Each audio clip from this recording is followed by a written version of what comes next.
Hello my dear students, welcome to talking textbooks leaving no child behind. आज जो हम लोग study करने वाले हैं दैट इज हम लोग पूरा चैप्टर स्टडी करने वाले हैं, दैट इज हम लोग रिवीजन करने वाले हैं। सो मैं आप लोगों से बोलूँगी कि भाई आप लोग अपने जितने भी नोट्स आपने बनाए हैं उनको खोल के रखें, ऑलराइट, और साथ साथ जल्दी जल्दी रिवीजन करते चलें।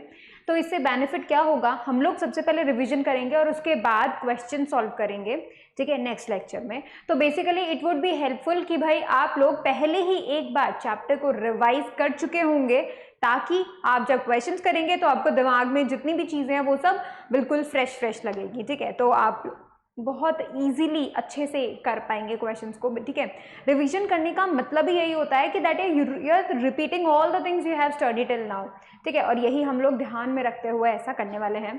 सो basically we study for the school examination as well as the olympiad level examination, दोनों के लिए ही हम लोग स्टडी करते हैं एंड हम लोग आपको प्रिपेयर करते हैं ताकि आप इन दोनों ही एग्जाम्स को फाइट कर सको, ठीक है।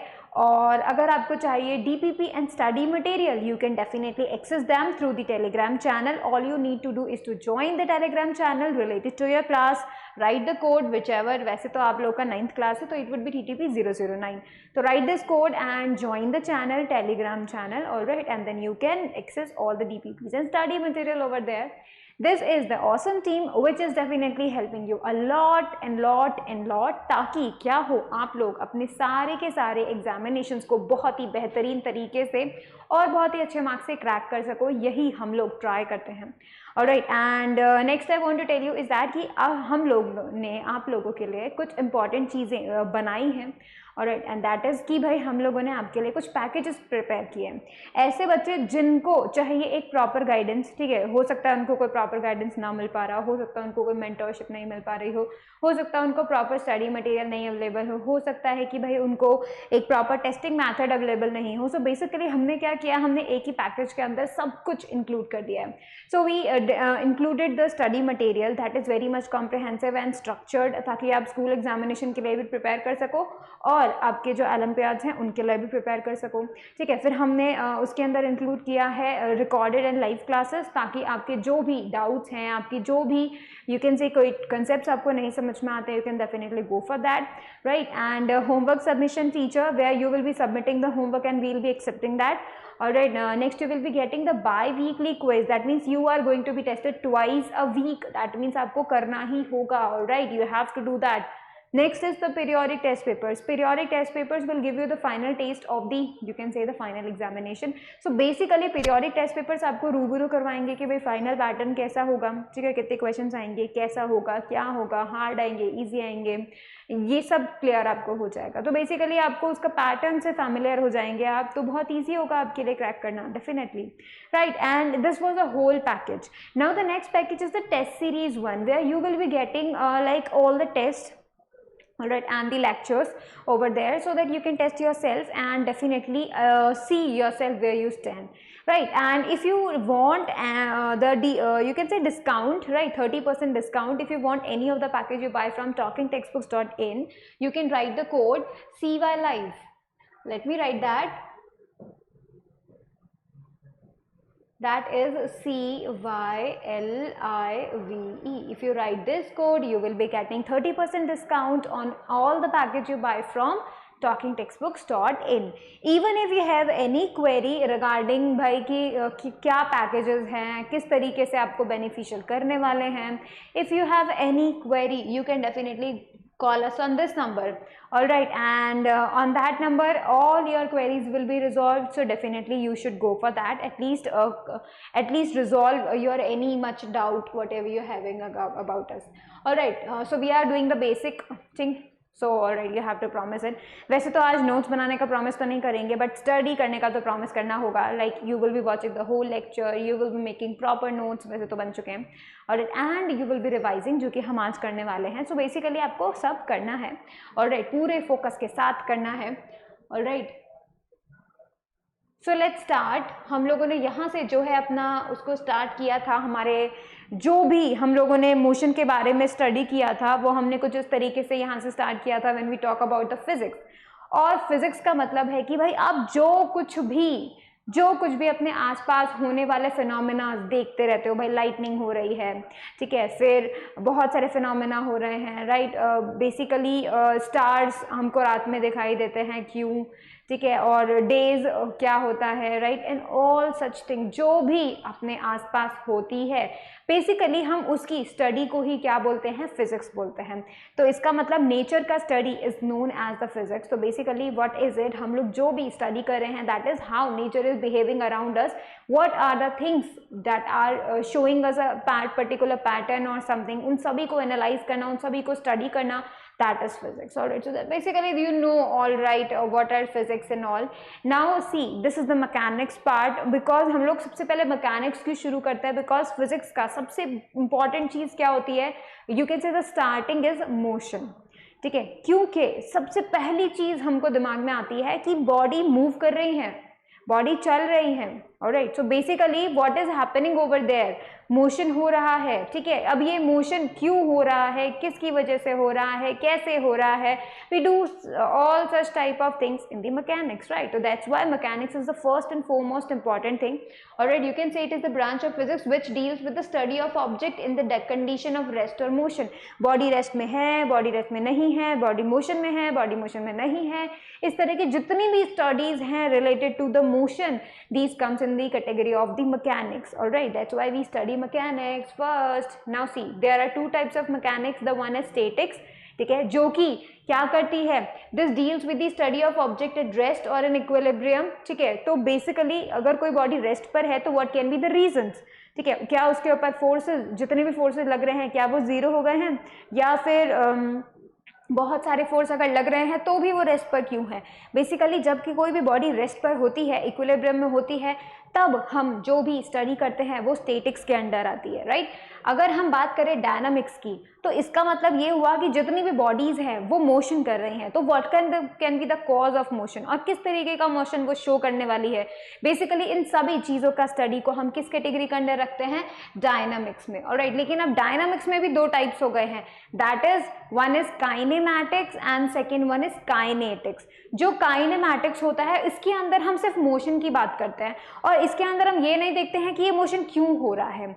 ऑलराइट, जैसे हम बोल रहे हैं, लेट्स से हम कहते हैं that a car is moving along a straight line. Alright, so car is moving along a straight line and we are talking about it motion, कि उसकी इनिशियल वेलोसिटी इतनी है, फाइनल वेलोसिटी इतनी है, acceleration इतना है, ऑलराइट, इतना time लेकर इतना डिस्टेंस ट्रेवल किया है। So basically we are talking about the motion. But ये नहीं सीख रहे हम यहाँ पे दैट की भाई फोर्स किस वजह से ये जो कार है ये मूव करने लगी है, what can be the thing, क्या किसी ने एक्सेलरेटर दबाया है, क्या किसी ने ब्रेक लगाया है जो वो रुक गई है। सो बेसिकली हम फोर्स को नहीं देख रहे हैं यहाँ पर, हम ये नहीं देख रहे हैं why the motion is causing, हम सिर्फ मोशन के बारे में स्टडी कर रहे हैं। सो बेसिकली जब हम ये करते हैं भाई इनिशियल वेलोसिटी, फाइनल वेलोसिटी, कितना डिस्टेंस ट्रैवल किया, कितने टाइम में ट्रैवल किया, तब हम स्टडी कर रहे होते हैं काइनेमैटिक्स। और जब हम ये देख रहे होते हैं कि भाई क्यों ये बॉडी ऐसा मोशन कर रही है, what can be the reason behind it, और वी कैन से कि क्या फोर्सेस उसके ऊपर एक्ट हुए हैं जिसकी वजह से वो ऐसा मोशन शो कर रही है, क्या किसी ने एक्सेलरेटर दबाया है, क्या किसी ने फोर्स दबाया है। तो ब्रेक, अगर जैसे मान लीजिए ब्रेक लगाया है बेसिकली, तो ब्रेक कितना लगाया है जो बॉडी इतना मोशन करेगी या फिर इतनी दूर तक जाएगी। So basically we are studying about the causes, ठीक है, जिसकी वजह से मोशन हुआ। तो that means we are studying in the kinetics, ठीक है। तो काइनेटिक्स के अंदर फोर्सेस और रीजन, कॉजेज जो मोशन का हो रहा है वो हम देखते हैं, स्टडी करते हैं। काइनेमैटिक्स के अंदर सिर्फ मोशन स्टडी करते हैं, हमें नहीं पता कि भाई कहाँ से वो मोशन हो रहा है, कैसे हो रहा है, क्यों हो रहा है, but the thing is motion हो रहा है and we are studying that. All right, ठीक है। तो ये होते हैं मैकेनिक्स के parts. Now let's talk about the rest. Rest जो होता है, रेस्ट का मतलब कोई भी पोजीशन चेंज नहीं हो रही है, बिल्कुल, ठीक है, पोजीशन चेंज नहीं हो रही है, बॉडी जैसी है वैसी की वहीं की वहीं पड़ी हुई है, रेस्ट पे पड़ी हुई है, कोई दिक्कत की बात नहीं है, रेस्टिंग मोड चल रहा है। So we can say that कि भाई ये सब चीज़ें होती हैं कब, रेस्ट में। ऑलराइट, लेकिन अगर पोजीशन हो जाए चेंज तो हम बोल देते हैं that the body is in motion with respect to something, ठीक है, with respect to something, let's say surrounding, with respect to surrounding, or let's say with respect to a home, with respect to another person, with respect to a pole. तो basically position changes alright, that's it and that is the motion with respect to time. Time बीत रहा है, position change हो रही है.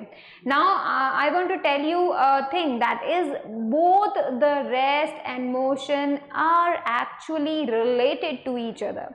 How you can say that they are related to each other? Let me give you an example first.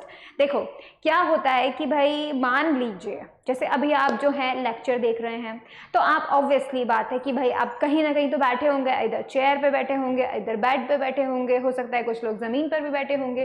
So basically आप बैठे हैं, right, you are at rest. आप मूव नहीं कर रहे हैं, आप उसी पोजीशन पे बैठे हैं, you are not changing your position, right. तो आप तो बोलेंगे आप तो रेस्ट पर हैं, ऑलराइट. सो आप खुद ये बोलेंगे, और हो सकता है आपका फ्रेंड, आपकी भाई बहन जो आपके बगल में बैठे हो या फिर वो उस रूम में प्रेजेंट हो, वो बोलेंगे यस मैं देख रहा हूँ कि भाई ये तो वीडियो देख रहा है, ये पढ़ रहा है, so he is not moving at all. ठीक है, तो उसके हिसाब से यानी आपके रूम में जो पर्सन प्रेजेंट है उसके हिसाब से, उसके अकॉर्डिंग आप रेस्ट पर हैं. बट अगर लेट्स से कोई एलियन मून से आपको ऑब्जर्व कर रहा है, ऑलराइट, लेट्स से कोई एलियन आपको मून से ऑब्जर्व कर रहा है, सो बेसिकली वो आपको क्या बोलेगा कि आप रेस्ट पे नहीं है because you are moving. Why you are moving? Because earth is moving. Earth is moving, earth का पोजीशन चेंज हो रहा है, तो अर्थ पे प्रेजेंट हर एक बॉडी का पोजीशन चेंज हो रहा है. फिर कोई फर्क नहीं पड़ता वो बॉडी उस वक्त रेस्ट पे है या नहीं. तो भाई एलियन बोलेगा कि मैं देख रहा हूँ दे आर मूविंग, लेकिन तुम्हारा जो रूम में प्रेजेंट पर्सन है बोल रहा है मैं देख रहा हूँ ये रेस्ट पर है. तो बेसिकली आप रेस्ट पर भी है, आप मोशन पर भी हैं, बट दो अलग अलग पर्सन्स के लिए.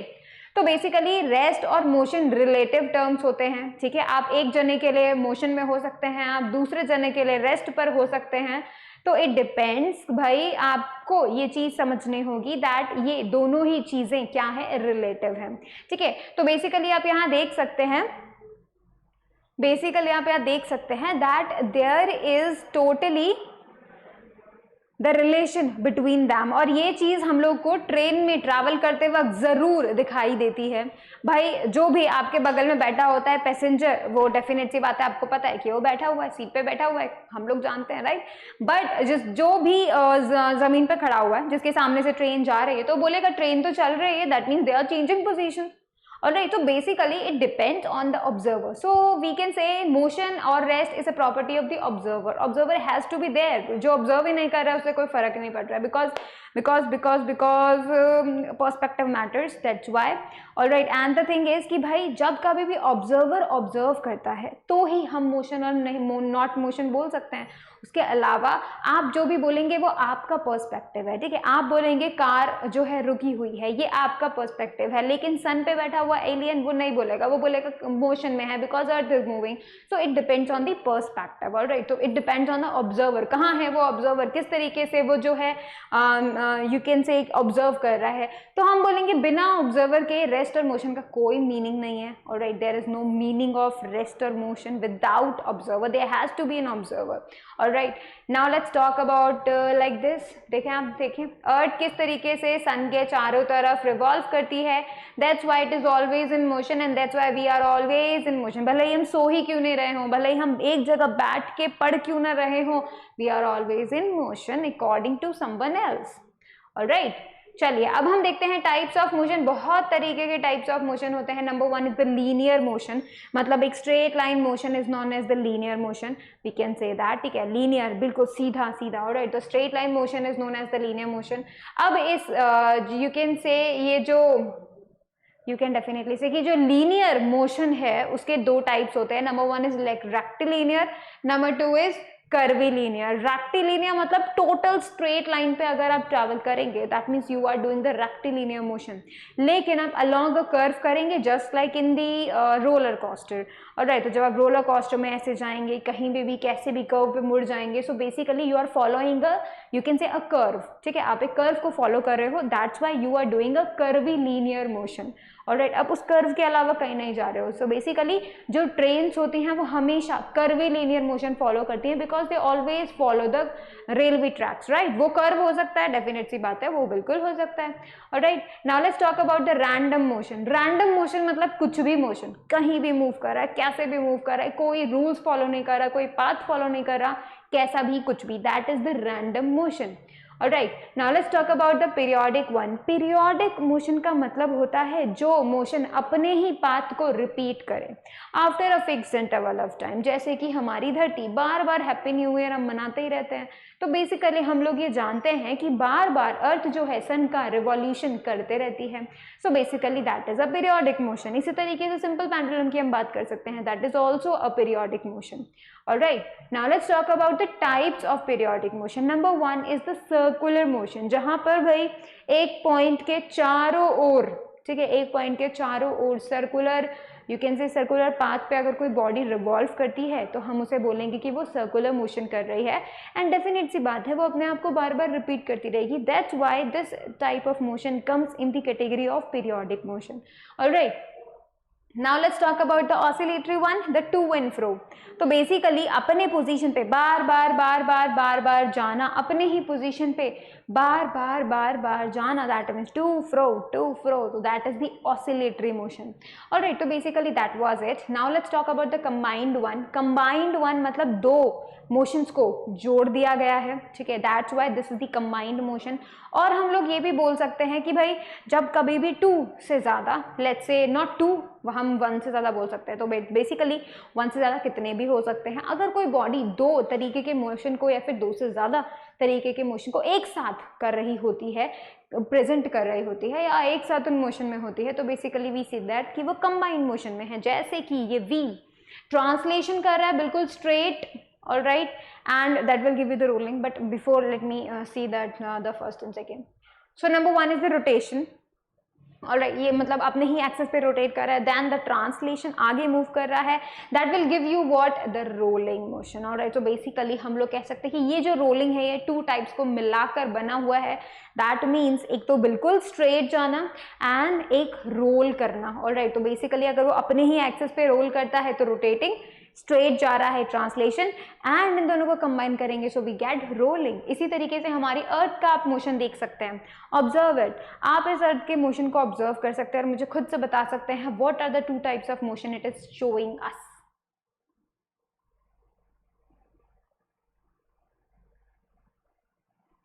Can you see that the earth is rotating on its own axis plus it is also covering the you can say it's also revolving around the sun. So basically it is showing two types of motion, rotational motion plus revolution यानी कि circular motion।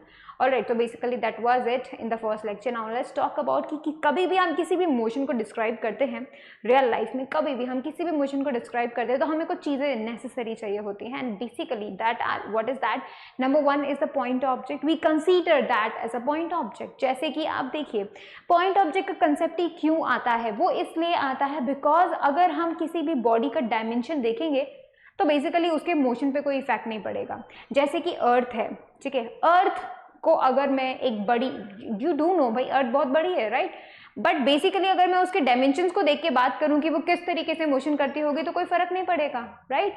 ये वही motion करेगी जो ये छोटे level पे कर सकती थी। बेसिकली हम लोग ये कहेंगे जब कभी भी कोई भी बॉडी कितनी भी बड़ी हो कोई फर्क नहीं पड़ता, बट अगर उसके साइज के अकॉर्डिंग वो बहुत ज़्यादा बड़ा डिस्टेंस ट्रैवल करती है तब हम बोलते हैं that body can be considered as a point object. जब कभी भी अर्थ सन के चारों तरफ रोटेट करती है तो बेसिकली वो इतना बड़ा लेंथ कवर अप करती है, सोचो उसे करने के लिए 365 डेज लग जाते हैं, तो बहुत बड़ा जो है डिस्टेंस कवर करती है। तो उसके साइज के अकॉर्डिंग अगर हम उस डिस्टेंस को देखें तो हम अर्थ को एज अ पॉइंट ऑब्जेक्ट मान सकते हैं। इसी तरीके से हम कार जब कोई ट्रैवल करती है तो हम उसको भी एज अ पॉइंट ऑब्जेक्ट मान सकते हैं। पॉइंट ऑब्जेक्ट मानने का बेसिक यही है हम लोग के लिए कि वो जो डिस्टेंस ट्रैवल कर रही है that has to be so much greater than the size of the body. Alright, next you need is what? Frame of reference. Now what is that frame of reference? You need something to be related. ठीक है, जैसे भाई जैसे अपन मान सकते हैं कि let's say you want to convey directions to somebody else.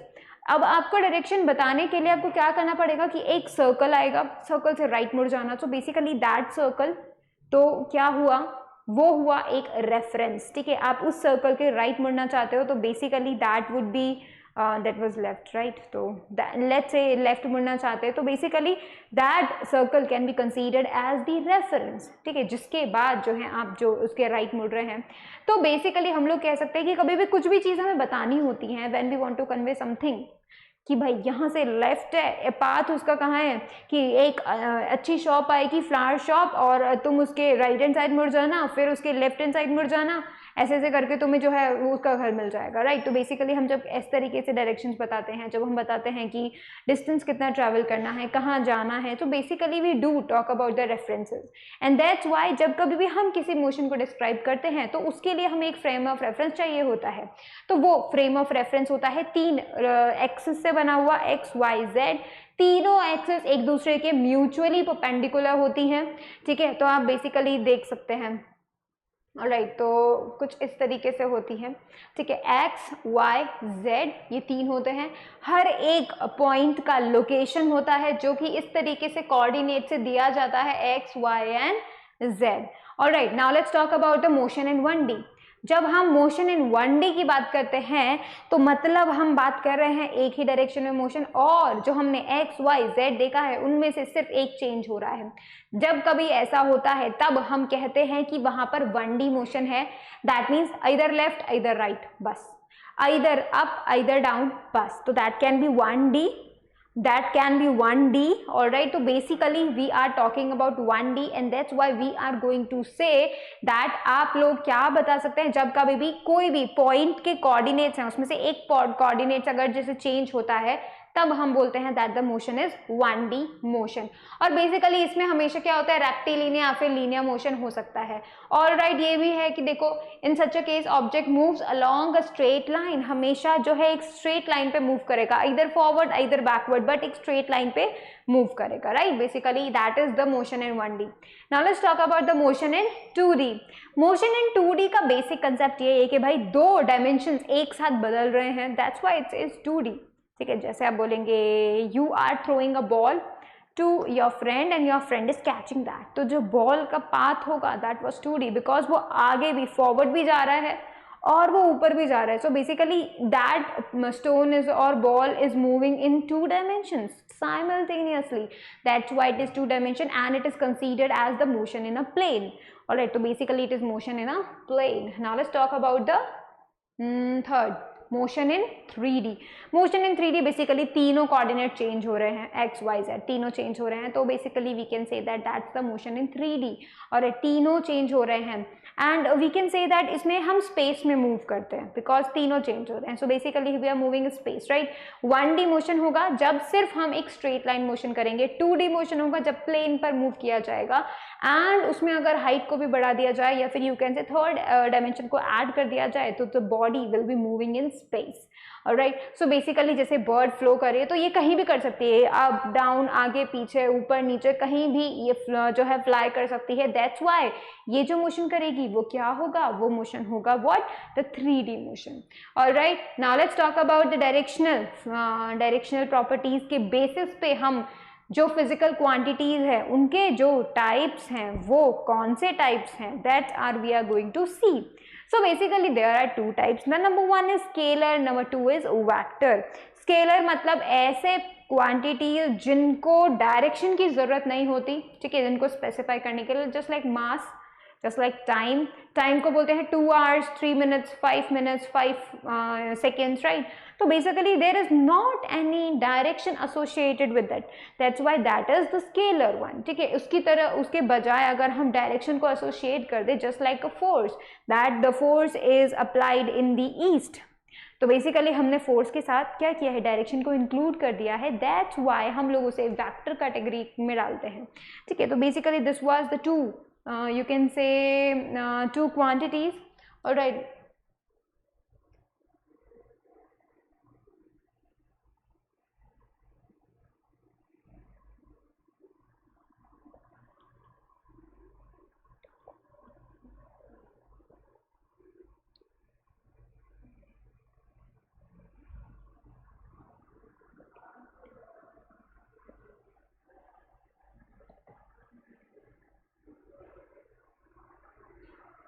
Alright, तो that was it. Now when we talk about the next thing कि भाई जो ये स्केलर क्वांटिटीज़ होती हैं वो क्या होती हैं, तो बेसिकली यू नो कि स्केलर क्वांटिटीज़ को स्पेसिफाई करने के लिए डायरेक्शन तो चाहिए नहीं, but we need a number and the unit. ठीक है, नंबर एंड यूनिट तो हर एक क्वांटिटी को मेजर करने के लिए चाहिए ही चाहिए होगा. Just like when you talk about 5 hours, तो 5 is a number, R is a unit, right. When we talk about 3 kg, 3 is a number, kg is a unit. When we talk about 16 meter, 16 is a number, meter is a unit. तो basically आप किसी भी scalar quantities को अगर बताना चाहते हैं, specify करना चाहते हैं, मेंशन करना चाहते हैं, तो आपको दो चीज़ें तो नेसेसरी चाहिए ही चाहिए, and that is the number and the unit. And that इन दोनों को मिलाकर we talk about that they have a magnitude.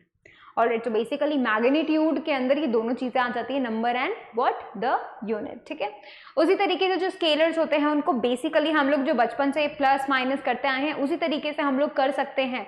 किसको, स्केलर्स को ऐड कर सकते हैं, स्केलर्स को मल्टीप्लाई कर सकते हैं, स्केलर्स को डिवाइड कर सकते हैं, स्केलर्स को सब्ट्रैक्ट कर सकते हैं. तो बेसिकली हम स्केलर के साथ कुछ भी कर सकते हैं. Alright, now let's talk about the vector ones. Vector में क्या होता है, वेक्टर को मेंशन करने के लिए आपको मैग्नीट्यूड चाहिए, आपको डायरेक्शन चाहिए, और मैग्नीट्यूड के अंदर कौन कौन आ गया, नंबर आ गया, यूनिट आ गया. ठीक है, बेसिकली आपको दोनों ही चाहिए प्लस डायरेक्शन भी चाहिए होती है.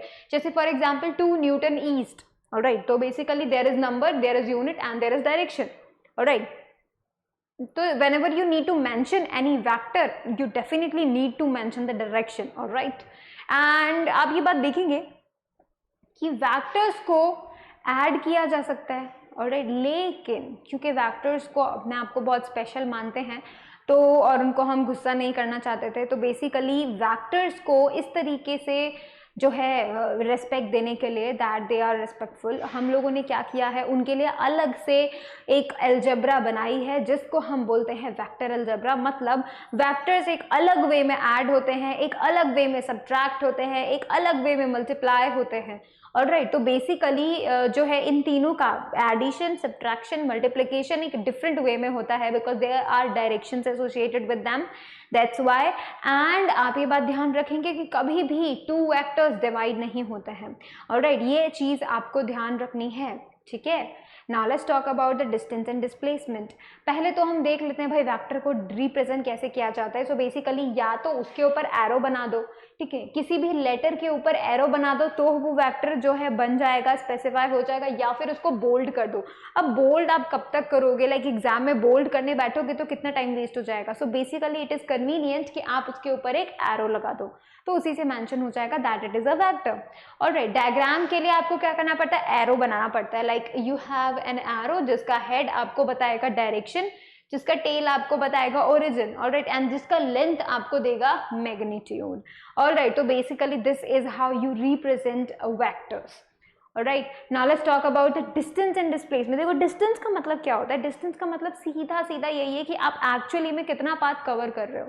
ठीक है, so the length of the path जो कि आपने कवर किया है that is distance. But if you talk about the displacement then that displacement is the, you can say, the change in position. पहले पोजीशन क्या थी, अब पोजीशन क्या है, बट उनको कोई डिस्प्लेसमेंट को कोई फर्क नहीं पड़ता है कि आप कौन से पाथ लेकर वहां पहुंचे हो. ऑलराइट, डिस्प्लेसमेंट को कुछ नहीं होगा, आप कोई भी पाथ ले लो, आप लॉन्गेस्ट पाथ ले लो उन दोनों पॉइंट्स के बीच में, आप शॉर्टेस्ट पाथ ले लो, कोई फर्क नहीं पड़ेगा.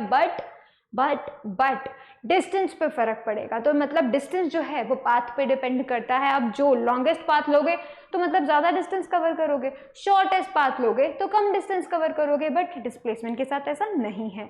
ऑलराइट, दोनों की यूनिट्स, ऐसा यूनिट मीटर होती है बिकॉज इवेंचुअली लास्ट में तो दोनों लेंथ ही होते हैं. Alright, so basically this was it. Now ये जो क्वेश्चन हैं हम लोगों ने डेफिनेटली किए थे एंड आई होप आप सभी लोगों ने भी किए होंगे.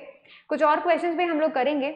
Now let's talk about displacement, कि जब कभी भी जो ऑब्जेक्ट होती है वो अगर राइट में मूव करे. ऑलराइट, जब कभी भी कोई भी ऑब्जेक्ट राइट में मूव करे, सो अगर हमने राइट वाले पोजीशन क्या लिया हुआ है, पॉजिटिव लिया हुआ है, तो हम क्या बोल देते हैं, हम बोल देते हैं भाई उसके अंदर हम बोल देते हैं कि वो पॉजिटिव हो गया। लेकिन अगर लेट्स से हमने लेफ्ट साइड में जा रहे हैं, ठीक है, तो जब लेफ्ट साइड में जा रही होती है सो वी से दैट कि वहाँ पर क्या होगा, नेगेटिव डिस्प्लेसमेंट होगा। सो डिस्प्लेसमेंट डिपेंड करता है कि आपने क्या स्टार्टिंग पोजीशन की कौन से तरफ है आप, राइट। स्टार्टिंग पोजीशन के राइट तरफ है तो पॉजिटिव डिस्प्लेसमेंट होगा, स्टार्टिंग पोजीशन के लेफ्ट हैंड साइड में तो नेगेटिव डिस्प्लेसमेंट होगा। ऑलराइट, अब आप देख सकते हैं कि भाई अगर कोई ऑब्जेक्ट रिमेन स्टेशनरी, रेस्ट पर रहती है, मूव नहीं करती है, तो वो क्या होगा, उसको हम बोलेंगे उसका डिस्प्लेसमेंट 0 है। या फिर कोई बॉडी अगर अपने इनिशियल पॉइंट से चली गई, वापस इनिशियल पॉइंट पर आ गई, तब भी हम कहते हैं डिस्प्लेसमेंट इज 0। ऑलराइट, तो बेसिकली वी सेड दैट। देखो उसके अलावा जो आपको इंपॉर्टेंट चीज़ है वो ये है कि जब कभी भी आप सर्कल के पूरा राउंड करते हो तो आपका स्टार्टिंग पोजीशन ही आपका फाइनल पोजीशन बन जाता है। That's why you can say कि भाई डिस्प्लेसमेंट इज 0। ऑलराइट, तो basically that is the important thing. Now you can see all the points, कितने सारे पॉइंट्स हैं डिस्टेंस और डिस्प्लेसमेंट में, देखेंगे सभी के सभी। डिस्टेंस होता है total length travelled bye you, displacement होता है the minimum distance between the position, the initial and the final position. Alright, distance depend करता है कौन सा पाथ आपने चूज किया है, डिस्प्लेसमेंट को कोई फर्क नहीं पड़ता आप कौन से पाथ से जा रहे हैं। ऑलराइट, उसको तो सिर्फ ये मतलब पड़ता है कि स्टार्टिंग पोजीशन क्या है और फाइनल पोजीशन क्या है। डिस्टेंस हमेशा आपको पॉजिटिव मिलने वाला because you are going to travel some distance, alright, you are going to cover some path. But displacement positive भी हो सकता है, 0 भी हो सकता है, नेगेटिव भी हो सकता है। देखो पॉजिटिव कब, जब वो जो यू कैन से स्टार्टिंग पोजीशन के राइट हैंड साइड में हो, नेगेटिव कब, जब वो स्टार्टिंग पोजीशन के लेफ्ट हैंड साइड में हो। और अगर वो स्टार्टिंग पोजीशन पे ही आ जाए, लेट्स से उसका ही फाइनल पोजीशन जो है स्टार्टिंग पोजीशन ही बन जाए, तब हम क्या कहने वाले हैं, तब हम कहने वाले हैं displacement would be 0। Alright, distance एक स्केलर क्वांटिटी होती है, no direction is associated with it. Displacement एक वेक्टर होता है बिकॉज तभी तो हमें प्लस माइनस मिलता है। ऑलराइट, डिस्टेंस कभी भी डिक्रीज नहीं होने वाला, आप जितना चलोगे, आप अगर वापस भी आ रहे हो ना घर पे, वापस भी आ रहे हो घर पे, तो distance is always increasing because you are covering more path, ठीक है। लेकिन ऐसा डिस्प्लेसमेंट के साथ नहीं होता, डिस्प्लेसमेंट जो है वो डिक्रीज हो जाता है बिकॉज आपने खुद ने देखा कि वो नेगेटिव भी हो रहा है, वो पॉजिटिव भी हो रहा है, तो yes it can decrease, right. Now the next lecture we are going to study is the uniform motion and the non-uniform motion। तो basically uniform motion जो होता है तो हम उसमें बोलेंगे whenever a body covers equal distances in equal intervals of time, that is known as the uniform motion and that is the constant velocity or you can say the constant speed। Alright, तो basically अगर हम देखें कि भाई A से B तक आपको जाना है, 5 किलोमीटर कवर किए हैं 1 आवर में, next 5 kilometre in the next 1 hour, next 5, next 1, तो इस तरीके से करते करते you are covering a constant value of distance in the same interval of time। तो basically you are covering with the constant speed and that is the uniform motion। alright, एक जैसा motion we can say that। alright, next is you will be getting such type of graph when you talk about the uniform motion। ठीक है, तो इस तरीके का graph आपको मिलने वाला है, एक स्ट्रेट लाइन ग्राफ आपको मिलने वाला है। alright, and that shows कि भाई यहाँ पे slope is constant, that is speed। alright, so basically when we talk about the non uniform motion, तो उसके अंदर क्या होता है, स्पीड इंक्रीज हो सकती है, स्पीड डिक्रीज हो सकती है। तो बेसिकली आप किसी भी स्पीड पे जा सकते हैं, ठीक है। नॉर्मली जैसे मान लीजिए स्पीड ब्रेकर आ जाता है, ट्रैफिक सिग्नल आ जाता है, ठीक है, बहुत ज़्यादा you can say crowded place आ जाता है, तो स्पीड कैन ऑल्टर, है ना, स्पीड ज़्यादा हो सकती है, कम हो सकती है। तो बेसिकली वो जो मोशन होगा that would be the non uniform motion. Alright, और उसको हम क्या बोलते हैं, ये जो नॉन यूनिफॉर्म मोशन होता है उसको हम बोलते हैं एक्सेलरेटेड मोशन या फिर डेसिलरेटेड मोशन। तो basically there can be an increase in speed और there can be a decrease in speed. Alright, so we got such type of graph when we talk about the non-uniforms. We got always a curved line when we talk about the non-uniform, alright, and we get a straight line when we talk about the uniform motion। alright, now see, जब कभी भी कोई फ्रीलिंग falling body गिर रही होती है ना, तो वो नॉन यूनिफॉर्म मोशन होती है। क्यों? Because speed is increasing. हो सकता है वो स्ट्रेट लाइन में गिर रही है और गिरती भी है, सही बात है, बट उसका जो स्पीड है वो कंटिन्यूसली इंक्रीज होता है। जैसे जैसे वो जमीन पर जाती है, ठीक है, तो उसका जो स्पीड है वो कंटिन्यूसली इंक्रीज होता है। That's why you can say that कि भाई हाँ, ये फ्रीली फॉलिंग बॉडी जो होती है वो हमेशा क्या करती है, स्ट्रेट लाइन मोशन करती है, नॉन यूनिफॉर्म मोशन करती है, बिकॉज उसका स्पीड हमेशा इंक्रीज होते रहता है। ठीक है, नेक्स्ट यू कैन सी ये जो सर्कुलर पाथ है ये भी हमेशा आपको नॉन यूनिफॉर्म ही मिलेगा, बिकॉज हर मोमेंट पे आपका जो डायरेक्शन है वो चेंज हो रहा है। ऑलराइट, एंड नॉन यूनिफॉर्म का कंसेप्ट ही यही है, कोई फर्क नहीं पड़ता है आपको आपकी स्पीड से। ठीक है, इट कैन बी कांस्टेंट, हो सकता है आप ये जो सर्कुलर मोशन ट्रैवल कर रहे हैं उसके अंदर आप कांस्टेंट स्पीड ही ट्रैवल कर रहे हो, बट क्योंकि आपका डायरेक्शन चेंज हो रहा है, that's why you are changing velocity and that's why you are changing, that's why this motion is known as the non uniform motion. Alright, now let's talk about the speed. This is the speed, like how much distance covered, all right, and in what time. So basically it is कितना distance आप travel कर रहे हैं, कितने time में travel कर रहे हैं, that will give you the speed. और speed का मतलब होता है कि आप कितना fast जा रहे हैं। ठीक है, अब एक जगह से दूसरी जगह कितना फास्ट, कितने तेजी से जा रहे हैं, that would be the speed of you. Alright, तो अब हम स्पीड के भी टाइप्स देखते हैं, और स्पीड के भी टाइप बहुत सारे होते हैं। सबसे पहले तो कांस्टेंट स्पीड, और जिसको हम यूनिफॉर्म स्पीड नाम देते हैं। भाई तुम कांस्टेंट जो है फिक्स्ड डिस्टेंसेस ट्रैवल कर रहे हो in fixed intervals of time, that will give you the uniform speed और the constant speed. Alright, next you can say the non uniform speed. Non uniform speed, भाई जब तुम अपना स्पीड चेंज कर रहे हो, नॉन यूनिफॉर्मली चेंज कर रहे हो, कभी कम कभी ज़्यादा, या फिर हो सकता है continuously your speed is increasing, हो सकता है continuously your speed is decreasing, so that can be taken as the non uniform, यानी आप अनइक्वल डिस्टेंसेस को ट्रैवल कर रहे हो in equal intervals of time और the vice versa. Alright, now let's talk about the average speed. Average speed का क्या मतलब है? एवरेज स्पीड का मतलब है total distance travel divided by total time taken, that is known as the average speed. Alright, तो basically आपको ये देखना है, और जनरली जो नॉन यूनिफॉर्म मोशन होते हैं, नॉन यूनिफॉर्म मोशन के लिए हम हमेशा क्या यूज करते हैं? एवरेज स्पीड कैलकुलेट करते हैं। ऑलराइट, तो बेसिकली जो एवरेज स्पीड होता है वो हमेशा कहाँ से मिलता है? नॉन यूनिफॉर्म मोशन के लिए मिलता है। Alright, now let's talk about the average speed का कैलकुलेशन। किस किस केस में किस तरीके से आप एवरेज स्पीड को कैलकुलेट कर सकते हो उसके बारे में हम बात करते हैं। जैसे कि ये केस है, ये केस क्या है? कांस्टेंट एक्सेलरेशन का केस है, and you can say that कि इनिशियल स्पीड क्या है? v1, फाइनल स्पीड है v2 and the acceleration is constant. उस केस में आप एवरेज स्पीड का फॉर्मूला लगाएंगे v1 + v2/2, और that's it, that's how you are going to calculate. ठीक है, क्या करना है? इनिशियल वेलोसिटी है, फाइनल वेलोसिटी है, कांस्टेंट एक्सेलरेशन है a। ऑलराइट, तो हमको डायरेक्टली इन दोनों को ऐड कर देना है, डिवाइडेड बाय 2 कर देना है, एवरेज स्पीड आ जाएगा। ठीक है, केस 2 जो ये कहता है कि भाई एक बॉडी है वो क्या करती है? S1 डिस्टेंस कवर करती है, S1 डिस्टेंस कवर करती है t1 में, S2 डिस्टेंस कवर करती है t2 टाइम में, S3 डिस्टेंस कवर करती है t3 टाइम में। अब इसका निकालो तुम एवरेज एक्सेलरेशन, तो क्या करोगे? S1 S2 S3 प्लस कर दो, t1 t2 t3 प्लस कर दो, डिवाइड कर दो। That's how you are going to calculate the average speed. ठीक है, now let's talk about the third case. Third case आपको क्या कहता है? वो कहता है कि आपने v1 स्पीड से t1 टाइम तक ट्रैवल किया, v2 स्पीड से t2 टाइम तक ट्रैवल किया, v3 स्पीड से t3 टाइम तक ट्रैवल किया। So basically what you are going to do that v1 t1 plus v2 t2 v3 t3, ये this will give you the distance covered by you and total time, divide कर देंगे, we got the average speed. Alright, तो basically that was the formula. और अगर ऐसा होता है कि भाई ये t ये जो है इक्वल कर दिया जाए, let's say 1 r 1 r 1 r, तो अगर इन तीनों को सेम कर दिया जाता है, so how you are going to calculate? You will just add all the velocities 1 2 3, add them, divided by 3, that's it, बस उसके अलावा कुछ भी नहीं करना है। ठीक है, तो ये हम करेंगे। फिर देखेंगे नेक्स्ट फोर्थ, अगर हम देखें बात करें तो फोर्थ में क्या हो रहा है कि let a body covers distance S1 with speed v1। अब की बार टाइम इंक्लूड नहीं किया है, अब की बार हमको क्या बताया है? डिस्टेंस बताया है और स्पीड बताया कि भाई S1 डिस्टेंस जो है v1 स्पीड से कवर कर रहा है, S2 डिस्टेंस v2 स्पीड से कवर कर रहा है, S3 डिस्टेंस v3 स्पीड से कवर कर रहा है। Now calculate the average speed. तो basically what you will be doing is adding all the distances S1 S2 S3, divide करेंगे S1 upon V1 plus S2 upon V2 plus S3 upon V3, direct formula put करो, मतलब values उसके अंदर put करो and calculate, ठीक है। उसके अलावा तुम्हें कुछ भी नहीं करना है।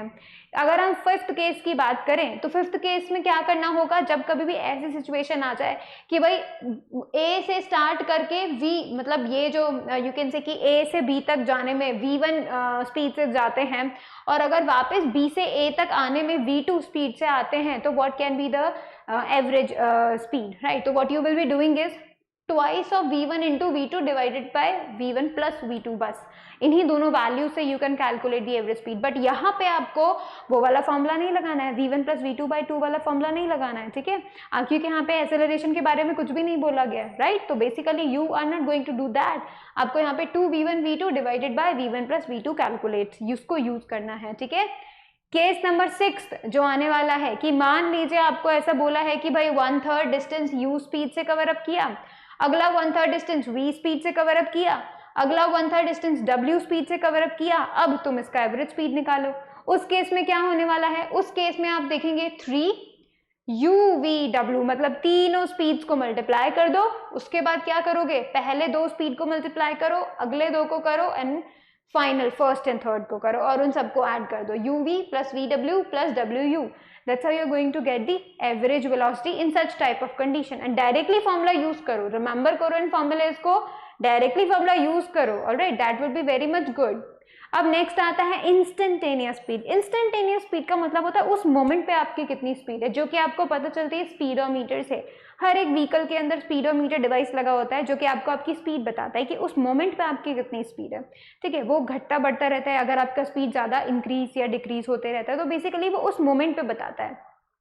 So in order to calculate that, अगर हमें वो कैलकुलेट करना है तो व्हाट वी डू, हम एवरेज स्पीड को बहुत बहुत छोटा कर देते हैं। तो बेसिकली वी राइट दैट कि भाई ये जो टाइम है डेल्टा टी, ये जो चेंज इन टाइम है, इसको हम बिल्कुल छोटा बना देंगे, यानी टेंड्स टू 0, ठीक है, बिल्कुल 0 की तरफ जा रही है, ऑलराइट। और उसके बाद हमें जो वैल्यू मिलती है that is ds by dt and this dt is very small like milliseconds, ठीक है, बहुत स्मॉल होता है dt। So ds by dt will give you the instantaneous, मतलब उस मोमेंट पे जो स्पीड होगी आपकी वो आपको बताएगा, alright. So basically it was it, ठीक है। तो लेक्चर 8 से जो है हम लोग नेक्स्ट क्लास में स्टार्ट करेंगे, ऑलराइट। तो that was this, alright, that was the revision part 1, right. Next lecture के अंदर हम रिवीजन पार्ट 2 करेंगे जहाँ पे हम बचा हुआ चैप्टर अपना फिनिश करेंगे एंड देन उसके बाद हम लोग क्वेश्चंस करने वाले हैं। So be prepared for the questions, ठीक है, बहुत तरीके के questions you will be getting. So basically that was it. Thank you so much for watching the video. Please like it, share it, subscribe it. Thank you so much.